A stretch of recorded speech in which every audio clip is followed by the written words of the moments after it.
that goes back to a campus philosophy that students that are connected with their college campuses, it helps retention rates, like because they're not just here going to class, participating in just some basic activities. Like they have a connection. It makes them want to stay connected, not just to the campus, but also to the area, which is beneficial for us because as a tourist town, we need new lifeblood to help run our local attractions.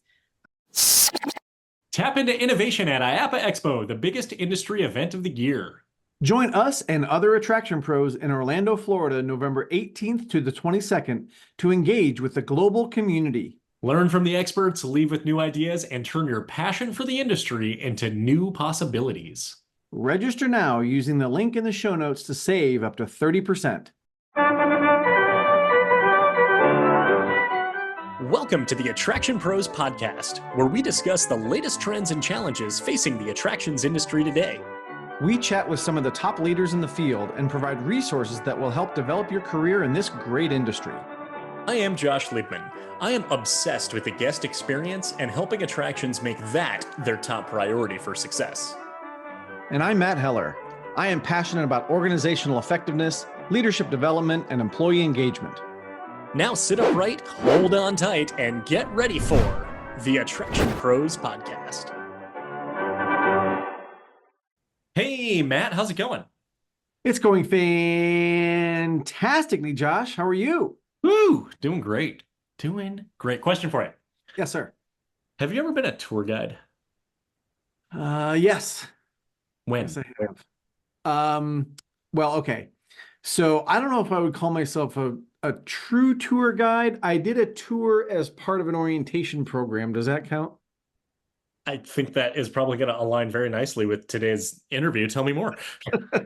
So yes. Specifically, when I was working at Universal, I did day 2 orientation tours. I did them as part of the global orientation program, but also when I was supporting the entertainment department, I created their own day 2 orientation program because it didn't exist, and I incorporated a tour of the park from the entertainment perspective. So we did different things than the regular day 2 tour. Got it. So your tour guests were new team members at Universal on their second day on the job. That's correct. Yeah. What did you find unique about giving tours, or what did you think? Did you have to bring any skills to the table as a tour guide that maybe were transferable from other? Because you had been a manager, you were a rides guy, you were in leadership, so you had a lot of background, and then coming into tours, how did all that fit in? Well, I had a lot of public speaking experience to that point, so that certainly helped. But what I think I was bringing to it was, if nothing else, the enthusiasm, right? Because I love the industry and I picked things along the tour that I thought were cool. And so that's how I sort of built the tour. So there were things that I had learned when I came into the entertainment department. I was supporting entertainment from a training perspective, and there were lots of things that I learned. And I thought, these are really cool things that new people should know. And whether they remember them or not, they at least got the sense of the cool things that the company and the park was doing, and the lengths that we went to create a great experience for the guests. So that's where I took that enthusiasm and I really said, this is what I have to build into the tour. And I also, had to use a little bit more of the logistic side of my brain, because I had to think, okay, we're going to start, in the classroom at this time, and then we have to get to a certain spot at this time. There's a show over here that starts, at this point. We're going to go see the Terminator show. We're going to go see the Blues Brothers.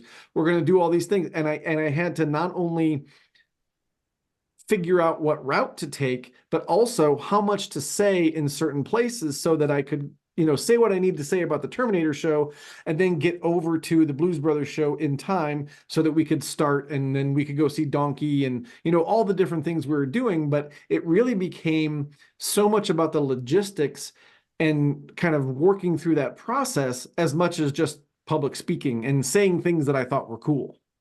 Yeah.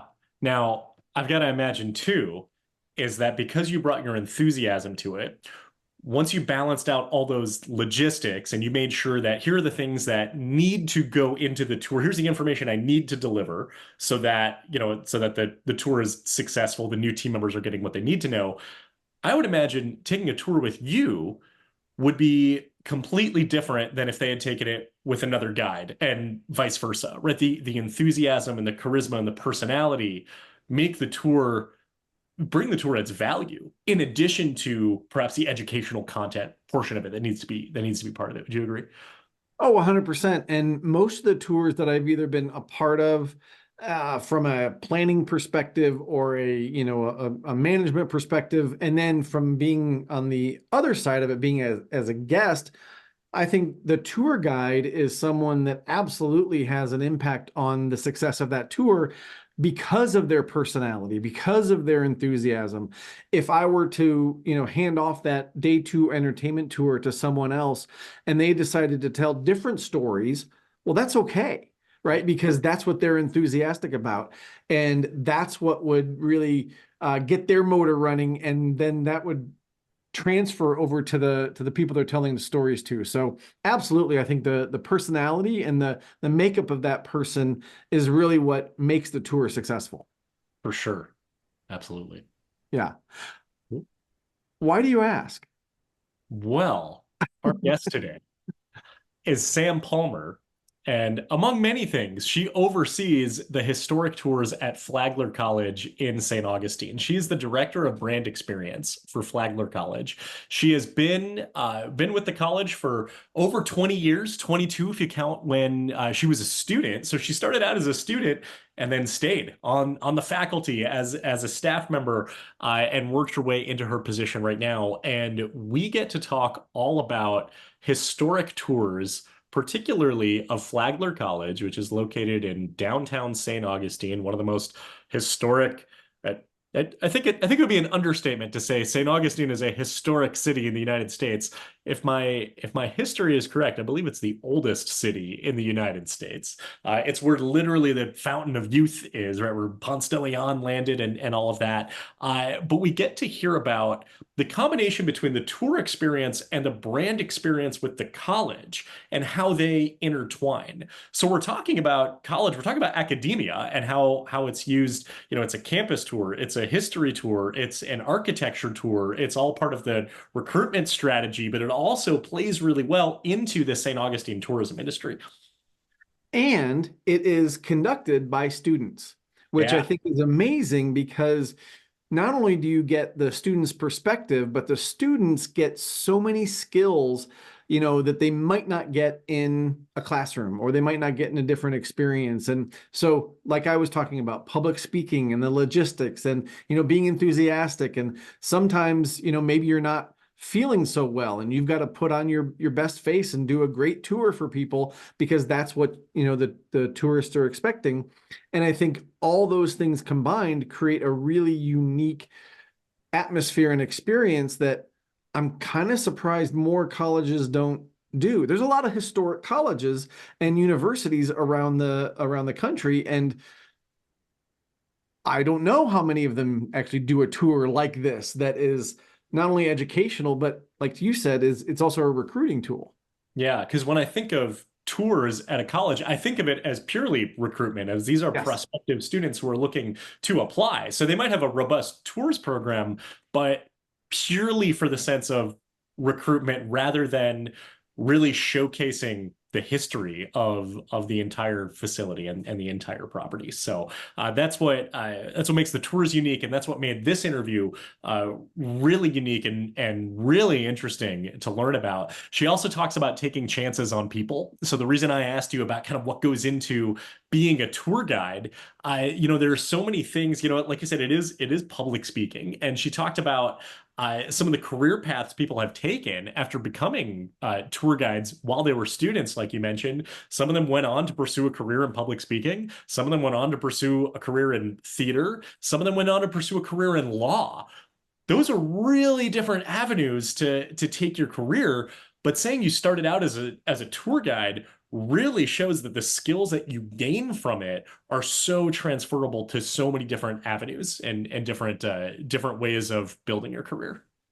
And I know that's something that we've talked about in the past, how just working in the attractions industry, there's so many skills that you learn that you can apply to so many different careers. So is it time to take a sip from the fountain of youth and get to this interview with Sam? Let's do it. Hey, Sam, welcome to the Attraction Pros podcast. How you doing today? Thanks for having me. Absolutely. So excited to jump into this conversation. So first of all, can you tell us a little bit about yourself and your career? Sure. Well, I'm a native Floridian. I stumbled onto Flagler College my senior year of high school. I actually didn't know what I wanted to do or where I wanted to go. And this was close enough to home, but far enough away that my parents weren't going to expect me to be home every weekend. And then I worked in some retail stores. And then my junior year, I kind of fell into an opportunity with the college doing their historic tour program. I convinced the manager at the time to take me on as the assistant manager, even though I was doing full-time classes. I was very insistent that no, I was the right person. I needed to do this. And so 2 years later, I graduated and she said goodbye and have fun. And I was doing historic tours of the college then yearly. And we were also running a retail shop on St. George Street, which is basically our front-facing tourist platform. So we like to say it's the opportunity for people to come in and get to know Flagler without knowing that there's a college in town, because everyone walks into St. Augustine and they're like, oh, there's this beautiful building. Didn't know it was a college. So, and now I work in the marketing department, which also I still oversee the tours and I oversee our retail stores as well, but I do more brand experience throughout the whole campus. So. Excellent. So Sam, for those who are unfamiliar with Flagler College, can you give us just a brief overview of the school? So we are a 4-year private college.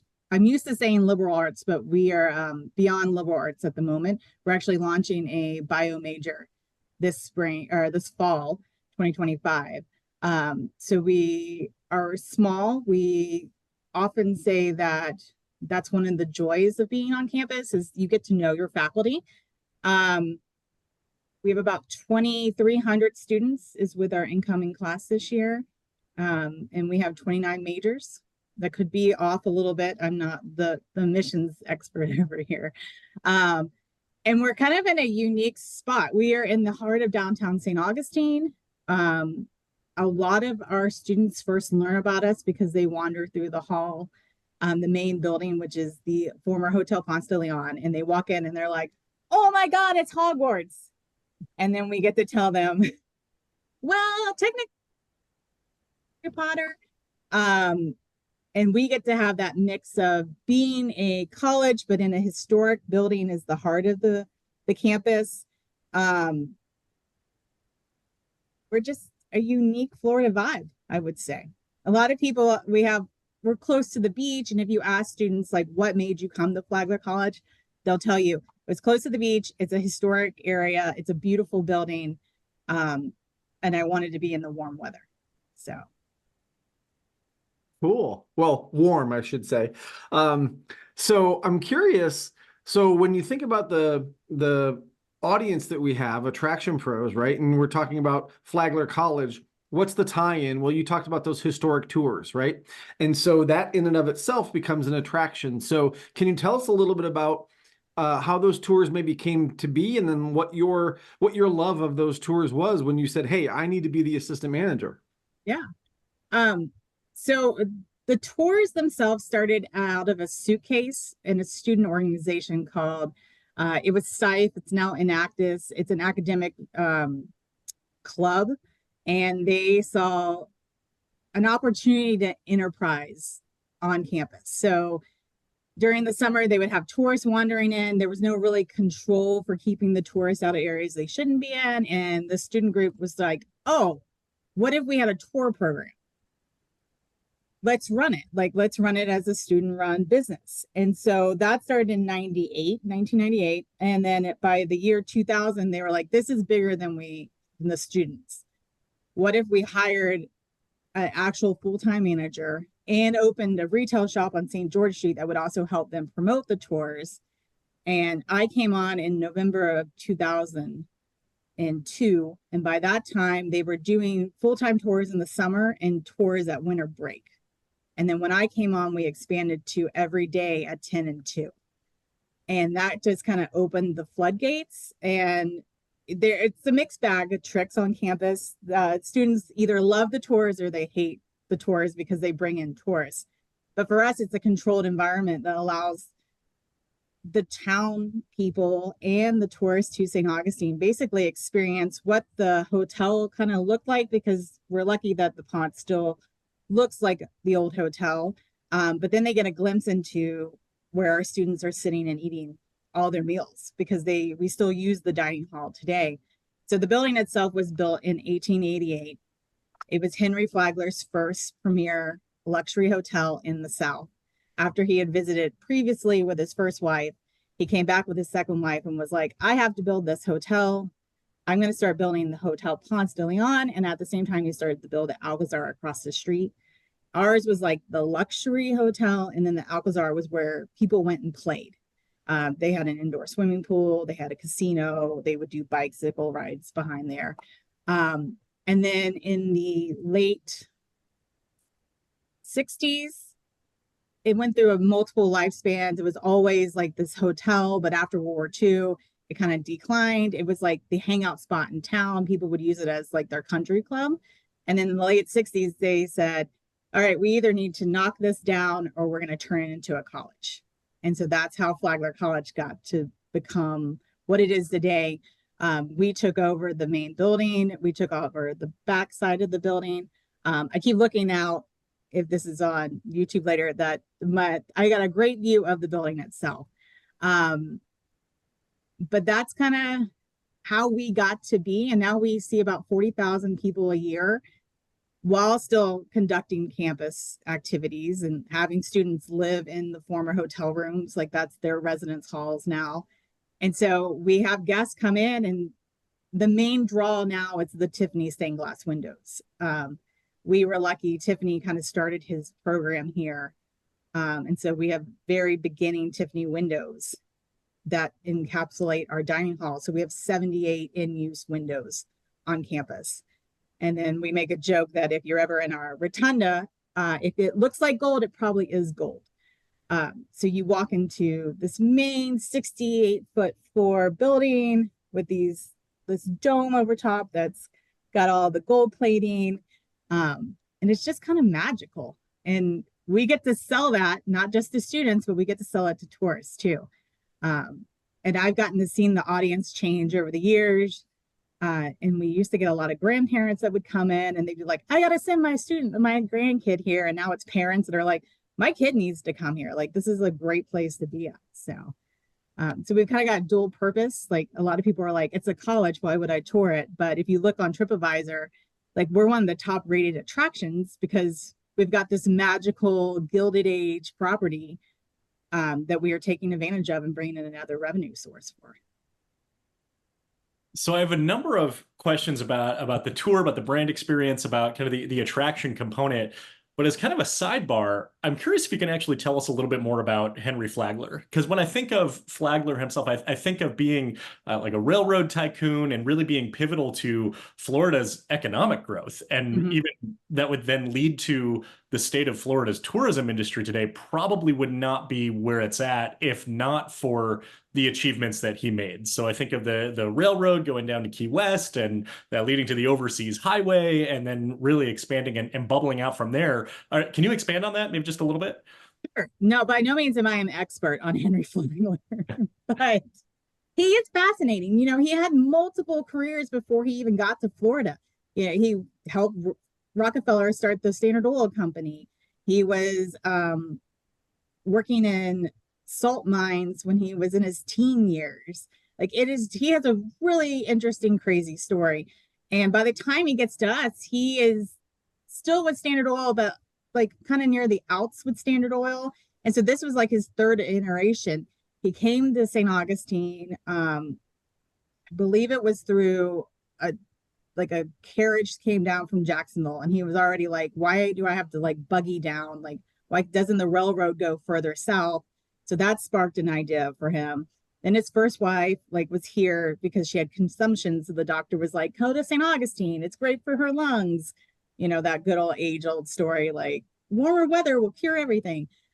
She passes away. He goes back to New York. He ends up marrying his second wife, who was technically the nurse of the first wife. Um, Comes back to Florida with her, still sees that there's not quite as much development as he would like. Becomes friends with a local guy, Dr. Anderson, who owned the property that he would later buy to build the hotel on. And that kind of, I think, sparks this initiation of, I can build hotels by expanding a railroad through the east coast of Florida, and basically making his own like monopoly of luxury hotels. And we have booklets from the 1800s that he wanted to make this the Newport of the South. So he had this grand idea that it was cold up north, which we're still familiar with nowadays, and they would head down and be basically the first snowbirds, because they would come to our property and stay from January to March, and they would pay for the whole season, regardless if they were staying a month or 3 months.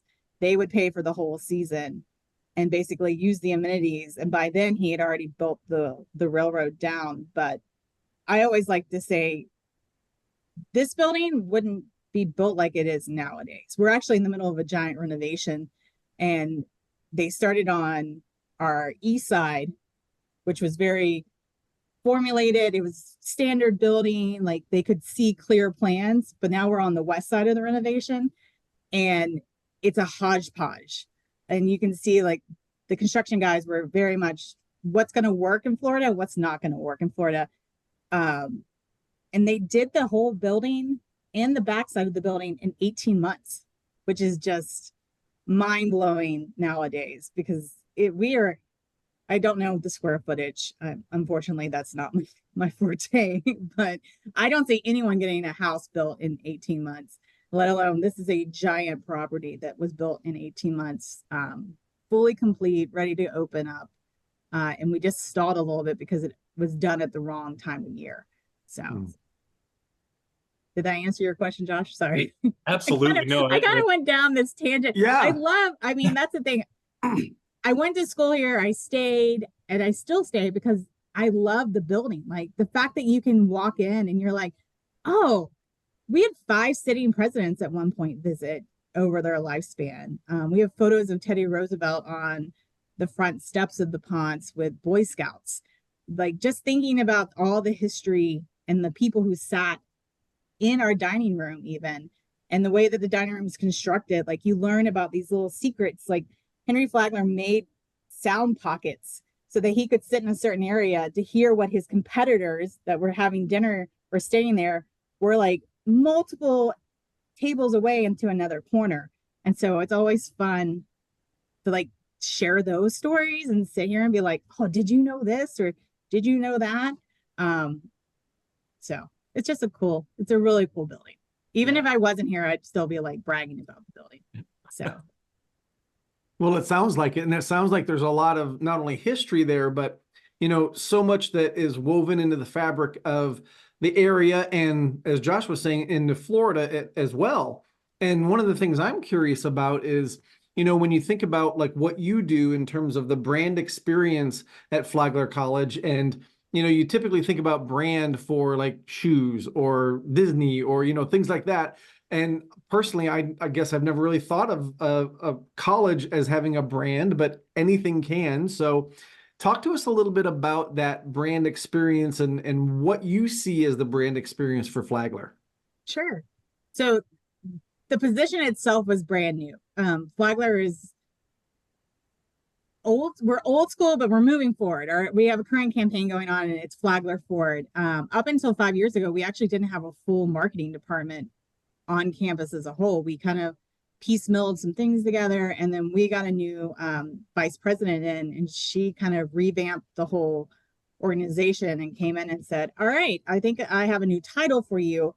it's going to be the director of brand experience. And I was just like, what does that mean? And she was like, it's basically what you're doing now, but for the whole campus. And so basically, I'm in charge of our visual identity. I work from brand guidelines to how are we going to brand this event so that when you go to one of our galas or a student event, that Flagler College is represented. And you can see us not just in like a banner hanging up, like what kind of small touches are there that emulate what our core values are, what our branding is in general. This also includes now campus signage I do and a whole bunch of other things. But for me, brand experience is what makes Flagler Flagler. Like, how do we still tell that story? How do we tell it to our internal audiences, and how do we tell it to the external audiences? Because we are in this luxury area that anyone would be silly to say, I don't want to build a business in a popular downtown historic area. Like, we have a built-in audience, regardless of what is going on campus. We're always going to have tourists because we are in the heart of St. Augustine. And if we can have one person experience our brand on St. George Street or walking in through the doors doing a tour, like, I feel like my job's done. Like, as long as you can go home and say, oh, I know what Flagler is. Like, we walk through their building. To me, that is, you're experiencing the brand and you get to like take it home with you. And the best part is when I run into people and I'll have my Flagler shirt on, but I'll be completely in a different zone. I was in Montana over this past summer and someone came up to me and they're like, oh, are you from St. Augustine? And I'm like, what do I have? Oh, I have a Flagler shirt on. And it's happened multiple times. We were on a cruise ship last year and it happened. We ran into people who were familiar with the area. So to me, that is your brand experience. How are you living your values and getting your name out there? And it's not just through traditional medium, through social or advertising. You know, how are we touching those tourists that would come to this town that aren't coming for Flagler College? They're coming because, you know, they want the fort, they want the pirate museum, they're coming for the lighthouse, like, and then they stumble upon us, like we're like the added bonus. I've got to imagine then that the historic tours are a perfect opportunity to then really leverage and amplify that brand experience. Can you talk about how that's very much woven together? Yeah, so we're lucky. Our tours are actually conducted by our students. So to this day, our students are our tour guides. So you get to experience the brand not only through what their script is, that we control and revamp year after year, where we tell you a little bit about the college, and then we expand on the history of the building itself, from the architectures to the details of the 4 rooms that you go into. But you also get to experience a student who is here working on their 4-year education. And so you get to know them on some micro level, and you get to hear their story of why they came to Flagler. And then you get to hear the story of Flagler itself. And I always think that the guests walk away with this 2-touch level. Like, they get to say, oh, I went to this really cool property, but I also met this college student and I have hope for the future. Because that's really what we're teaching here is, you know, we're trying to instill values and make them better citizens when they get out, and they are the future for us all. And so, and the nice thing is now we have a hospitality and tourism program. I'd be remiss if I didn't mention that. That was not a thing when I was a student, or I probably would have majored in hospitality and tourism. I was a comm major. I was supposed to be on the radio, and that changed. Clearly that's changed. But we have this phenomenal hospitality and tourism program now that is a direct impact onto our local tourism environment, because we're supplying interns to the area restaurants, hotel, attractions. They're all little products of here on the campus. So. That's so cool. And I'm wondering if you can go a little bit more into detail about kind of how Flagler and the other attractions around St. Augustine sort of interface and interact with one another. You know, especially now that you have that tourism program and you're providing some interns, but I would also imagine that there's some reciprocal benefits in talking to one another and, you know, like a lot of attractions do when they're in close proximity. So I'm wondering if you can maybe talk a little bit about that relationship. Sure. So we have always been members of the St. Augustine Attractions Association, which is this core group of, I think there's 20 attractions, hit or miss. I'm no longer on the board, so I don't know all the numbers directly. But we have this benefit of having our own micro attractions association where we meet every other month and we talk about things going on in the city, but then we can also talk about, okay, are you down? What kind of audience are you seeing coming in? Like, what's your school group season look like? What's your ticket price? Are you raising your gate rates? Like, are you doing more varied pricing throughout the week? We're kind of lucky that this area is so concentrated with attractions, but we're also willing to talk to each other. And I know that that is not a commonality thing across our state or maybe even the US. I mean, I'm naive in what else goes on in other states, but you know, if I need an issue, I can call 5 attractions and have them on the phone within an hour to tell me what's going on. When I raise my rates, I usually let Cindy Stabley, who runs the Pirate Museum in town, know, hey, I'm doing an increase. What's your ticket value at right now? Have you had any pushback? What do you think? Do you think I'm going to get pushback? You know the tour too. Like how is this going to gauge in our community? So we have this tight knit group, and then on top of that, we work really well with our VCB, our Visitors and Conventions Bureau. That if we aren't getting what we need from the Attractions Association, we can call our representatives there, and they are willing to help us out and kind of figure out if we do need help or maybe we don't. Maybe it's a trend and the whole city is seeing a decline or an upswing in attraction numbers. So we're unique. I believe the Florida Attractions based their attraction share program off of the St. Augustine Attraction Share program, because that's what we get here is if you're a member, you get to go and visit all the local attractions. We have a monthly pass that you can use, which is then an added benefit for our students because they're never going to go off and spend the money on all the attractions locally. But now we can share an attraction pass with them and they go to all the attractions in town and then they're knowledgeable. So then when people visit our tours and they're asking them, hey, what should we do to next? Instead of a college student just blindly looking at them and saying, I don't know, they'd be like, oh, you should go climb the lighthouse. Like it's really cool. Or go to the alligator farm. Or check out the fort if you haven't already. So yeah, it's fun. It's reciprocal, you know. We'll get students who leave us and then they're like, oh, I've got to go. I'm going to go to this other attraction because they have more hours or I can learn more and have more hands-on like museum experience or exhibit spaces. So it's always fun. It's a growth. And for me, like the students are the best part.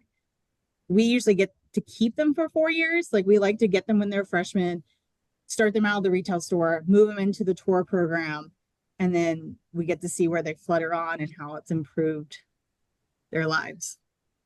So I'd love to keep talking a little bit more about the St. Augustine tourism industry in particular. When I think of St. Augustine, if I think of kind of comparable destinations, maybe Savannah or Charleston or even Key West to an extent comes to mind. But I'm curious if you could talk about what really makes St. Augustine so unique compared to other of those, you know, historic types of destinations or even other destinations in Florida.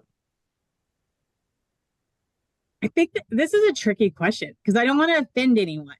Like, I think we are who we are because we have so many attractions that range throughout the span of history. You've got colonial attractions. You've got the Fountain of Youth, which is the founding of St. Augustine, you know. But then you can take a Gilded Age tour with us, or you can go visit the Lightner Museum, which is a Gilded Age property in its own right. Or you can do something fun and go to the alligator farm. I think because we're so concentrated in a small area, you get to come in with these eyes where people expect one thing and then they are like, oh my God, I have to stay longer than, a day. We get a lot of day trippers and then they're like, oh, I needed a lot, like 3 days to be here in order to get everything. And that's the cool part. Like people get here and they don't realize, like we have a trolley tour, the best trolley tour, I think, in the nation. That you should take for 3 days. Like you can jump on and jump off. It goes over to the beach side so it can hit the the lighthouse. And then while you're here, you can also go to the beach. Like where else are you going to get? I think it's 42 miles of beaches, plus a fort, Gilded Age, a lighthouse, and alligators. Like we hit all interest points here in St. Augustine. That's the thing. And I think there's a medieval torture museum now. You roll the dice. It's kind of like a D&D game, like roll for initiative. Where do you want to go for the day? And even if you're not into history, guess what? We have a distillery here now. That's wonderful. We have a winery here. That's also great. There's so much to do in a very tiny area. And it also helps that you can walk it. So I don't know. I couldn't say more. I mean, I love St. Augustine. I was going to say, Sam, if things don't work out at Flagler, I think you've got a job at the Convention and Visitors Bureau to bring people just to St. Augustine. But I'm curious if we can talk a little bit about the students, because you said the students are the best part, right? You're in it for the students. And so I get to work with a lot of young leaders, and I find so many that are just ambitious and smart and just, as you said, they're the hope for the future, right? I'm wondering if you can talk to us a little bit about the students that you get to see and interact with, because I'll just say it, I think young people get a bad rap, right? Yes. And I think there's a lot of people that look at young people and say, oh, well, they're entitled and they don't know anything and all these different things. And I wonder if you can maybe dispel those myths and shed a little light on the future generations. Sure. I'll try my best. I'm not the backbone of this future generation by any means, but I think they do get a bad rap. And I think for years it was the millennials and now it's the Gen Z. But at the end of the day, I think it's just students who want to make a connection and impact somewhere. And if you give them that opportunity, they're going to be loyal throughout their career to you. We get a lot of students who have never had a job before. So we are that baseline. And so we try to be very mindful that they are in college, but have a job. And I think that's where we get to walk that fine line of they're responsible. I don't want to hear from their parents, but I'm also flexible that I know you might be in your first semester at the college. Like you might forget that you have a test that you need to study for because you've never had to balance all these responsibilities. And we always say to our students, like, if you're open and you're honest with us, then we can be more flexible. But if you're going to like come in and say, oh, I have to call out because I'm sick, like that's not only going to work so many times. Like tell us, hey, I forgot I have a test. I need to like study for this. Can someone else cover my shift? Because that's going to be us saying, oh, hey, how did that test go? Did you need extra time? How do we fix this in the future? And we're kind of lucky here. Like I've seen so many students graduate. I have my graphic designer that works for me at the campus now. He used to work for me as a tour guide. He was awful. Like he'll tell you, he hated doing tours. He wanted to be in the store, selling t-shirts, like trying to fix things. Like he was always like our little fixer guy. Like if something broke, he's like, oh, I can fix that. Let me bring in my screwdriver. And now to see him, like he went on and got his master's at SCAD, and now he's back here working as our creative director. But we have so many students that as a historic tour guide, you wouldn't think, oh, that doesn't really fit. You would think it would be all history majors that would want to do tours. But we would get a lot of education students in that are like, that's the best practice I ever had for being in front of a classroom was public speaking in a tour program. because they had to, if they could answer a question from a grandmother that was on here, then they could handle a mom in a classroom setting, or they could handle their fourth grader. And some of them, you know, we get fourth graders here because we are part of Florida history, and Henry Flagler himself is in our Florida curriculum here for fourth graders. So they get a lot of hands-on experience before they end up in classrooms if they're an education major, or sometimes they get here and they're like, oh, I didn't know I like public speaking, but now I really do. Maybe I need to switch my major. Maybe I can take some theater courses and be on the stage. We've kind of run the gamut. We've had a lot of students who have been historic tour guides that go on to be lawyers and have talked about how great their experience being in front of a crowd of 30 to 40 people has helped them with their work in a what is that, in front of a jury. So I think it's, they are what make the job fun. Working with the students is what it's all about.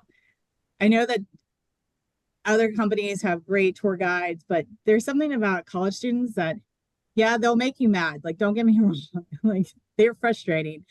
But as long as you give them grace, then they give you grace, and the relationships just work, and it's better at the end of the day. So I still have tour guides. Like anytime we post for our positions for the fall semester or the spring semester, we always have former employees that are like, I wish I could come back and do tours again. That was the best job I ever had. Like, people don't understand how easy it is. Like, you're just telling a story 2 hours a day. So, You know, being a tour guide is a really interesting and unique job, right? And I think it's something that people don't necessarily realize just by taking a tour of all the efforts that go into that. And then you talked about all the outputs from it as well, and where that can take. I just wrote down public speaking, theater, and lawyer. And those are very different career paths that yes. that people can take. Curious, as far as on the front end, what goes into making a good tour guide? What are the skills that you look for that they can bring to the table, that you know that they can manage that group of people from the grandparents to the fourth graders and be able to tell those stories and be able to do it with enthusiasm and engagement and create that emotional connection and all the things that have to be balanced that go into creating that experiences that then leverages the brand experience as well. And it's a lot of things going into one. It's a lot of things. And there's not like the perfect equation for who like would be the best tour guide. I mean, we've started off with students before that were terrified of public speaking. I have one that comes to mind. She's a former grad, and I could see the potential in her. She was great at just having a conversation with someone, but public speaking was a nightmare to her. And her first, I think, 2 months doing tours, she would go get sick and then come out and do the tour and feel better about it. But she had all this nervous energy, and eventually she got so good. And when she graduated, she was doing private tours at Disney, the like luxury VIP tours. And now I believe she's in Colorado working for a tour company in their main offices. But I just think of students like that. Like, they just have to have a little push, I think, sometimes. And then we get some people that their natural charisma is like through the roof. You can tell they're a great storyteller. They're going to be great at whatever you put in front of them. They could read from the dictionary and you would want to listen to them for an hour. And those are always, I love those students. But then we always have the ones that we're like, let's just give them a shot. Like, let's see. Like, they're really good here. They're great at the retail store. They're great front facing with customers. Maybe we just need to push them along and give them that additional training and have them try out and like shadow some tours. Excuse me. I think that's the nervous thing is students get here and they're like, I don't want to do tours. Like, I can't talk in front of people. And it's like, give it a shot. If you just like take 5 minutes, listen to your coworker, I bet you could get a room down and you could give this tour. And those are all the ones that always are surprising because they don't have this faith in themselves. And then by the time they've learned the tour, they've done their job, they've worked for a semester, and like you could see the confidence building in them that they can now like perform in front of an audience. And public speaking is, I mean, it's terrifying to me still. Like, I just think about getting in front of a crowd and I'm like, oh gosh, I get nervous and get sweaty. Like that is a skill set that can carry across, like I just said, from a lawyer to a teacher, to the theater department. I mean, had just being in a corporate office, like being able to control a room, I think is an invaluable skill. So we get that, and we get to help out with that. Like we get to be that surprise at the end of the day that says, oh, we can do this. So That's awesome. And Sam, I wonder if we could think back in your career, and what are some of those early lessons that you learned, whether it was, you know, your early time at Flagler or even before that, that you may even still use today?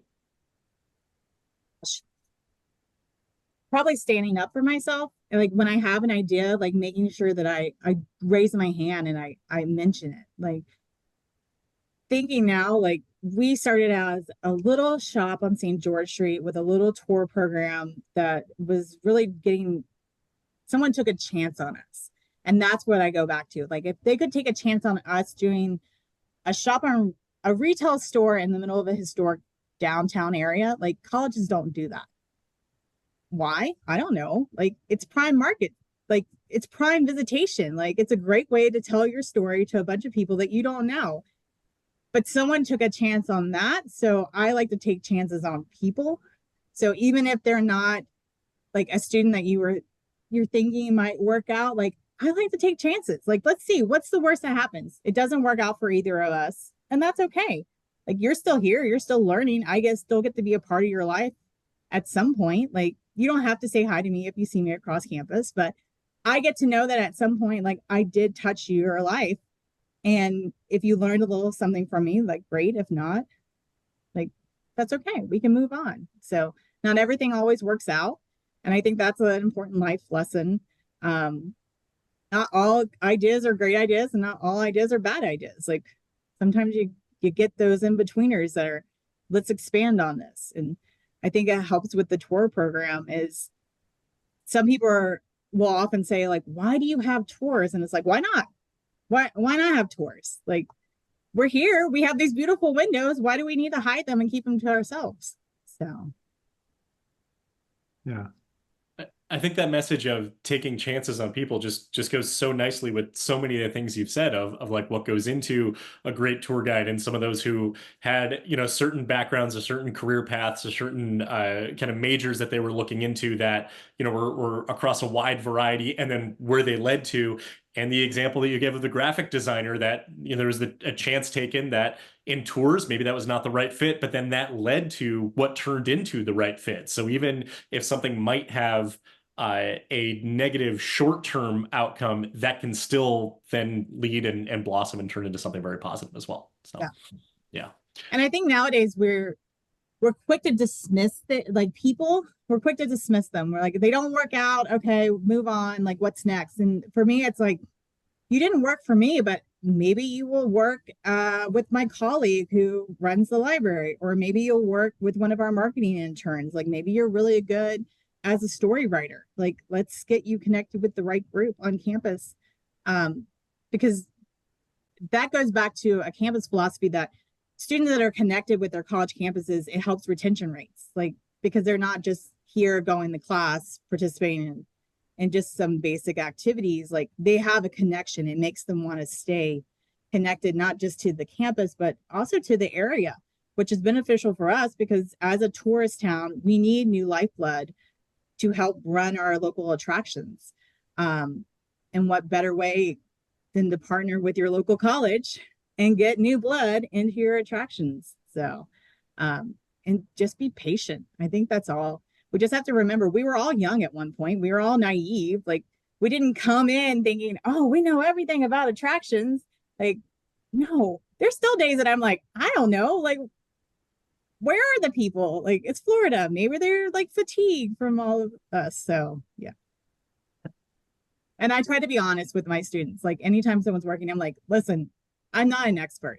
I might play one, but I am not the expert in the room. And that's why we try to keep people that are smarter around us so that we're not the smartest. Sam, I love what you said there about the connection that people have across campus really helps the retention rates, because I think there's a great corollary to organizations, right? The more someone feels connected to an organization and they know people in other departments, the more likely they're going to stay versus just jumping ship at the first opportunity. Right. And we call it retention, but it's just campus, it's your workplace culture. Like that's what it comes down to is you should know people outside of your bubble. Like I love to walk around campus and town and just pop in and see people. And it doesn't have to be I'm not asking for something. I'm just saying, hey, how's it going? Like, it's great to see you today. Like, oh, this is wonderful. You know, we're coming up on our employee recognition program here at the college. And I'm celebrating 20 years, which is just unbelievable at this point. 20 years full time, 22 and a half if you count my student years. But those are, I had people reach out and say, you've been here 20 years? And it's like, yeah, like I started off here in the retail store and just running the tour program, and now I'm here. And I think that's that campus connection, that workplace connection that keeps people around. Like that's what makes you passionate. And you want that. It's infectious. It's infectious to say, oh, I've been here 20 years. Well, why have you been here 20 years? Because of X, Y, and Z. And I think that's relatable across any attraction out there is find those stories. Like, who are your oldest employees? Like, ask them why they're still working. You know, what do they remember? What's that history connection? And maybe even mentor, like pairing them up with a younger employee. So there's that mentorship to say, hey, this is what kept me here. Like, what's your passion? Like, how does this transfer to the new people? So, yeah. Well, first of all, congrats on 20 years. That's amazing. thanks. Yeah. And as we're starting to wind down this interview here, and this has just been such a fascinating conversation, we have talked a little bit about St. Augustine's tourism industry, and you gave us a really nice overview, but we would love to know if someone's visiting St. Augustine, what is just one can't miss thing to make sure to do or see? So we just did, our marketing department just did a big retreat just last week. And we went on, there's an airboat tour in St. Augustine. And it's been around now, I think, a few years. I was a snob. Like, let's be serious. When I think airboats, I think the Everglades. And I've had wonderful tours down there. And I was just like, what are we going to go on a tour of? The St. Johns River? Well, that's where we went. We went in through some of the old creeks over here in St. Johns County. And it was phenomenal. It was the best thing that I've done in years. That was new and refreshing and something completely different that didn't have anything to do with downtown St. Augustine. It would be a great day trip just to go over and enjoy a boat ride through an airboat on the St. Johns River. And it was fantastic. Like, it's so fantastic that I even called my husband and I was like, we should do this. Like, we should come back. Like, I would do this again. Which takes a lot because, I mean, at any point I can walk over to the fort and just enjoy the view and pay a ticket price and get in, or wander down to the oldest wooden schoolhouse and take a little gander. But that, I think that's the other luxury thing, is there's so much to pick from that I feel bad picking a favorite attraction. But the airboat tour is the newest one that I've seen lately, and it was so much fun. And of course we got rained on because it's Florida and thunderstorms every afternoon. But it was a great tour, and I would suggest it for anyone, honestly. And people are going to be like, St. Augustine airboats? And you were like, yeah, it's really cool. So cool. Well, now I have my to-do list for the next time I'm in St. Augustine. But Sam, this has been such a great conversation. Like Josh said, it's been great to catch up with you and to hear more about what you do at Flagler College. If people wanted to know more about you or Flagler College, where would you send them? I would send them to flagler.edu. That is our main tour, or our main college website. And then if they want to get a hold of me, they can email me. It's S. Palmer. It's super easy at flagler.edu. And our tours have been on hiatus for the summer because we're undergoing a major renovation here on campus. First time since the building was built, we're doing the second half of a renovation on the old hotel rooms and updating them into these gorgeous residence halls. We're still preserving the past, but giving that modern take because people want modern residence halls. But our tours will be back here soon in September, and they can find out more about those. They can just Google historic tours of Flagler College and we pop right up. Awesome. Excellent. We will make sure to put all that in the show notes so people can access that very easily.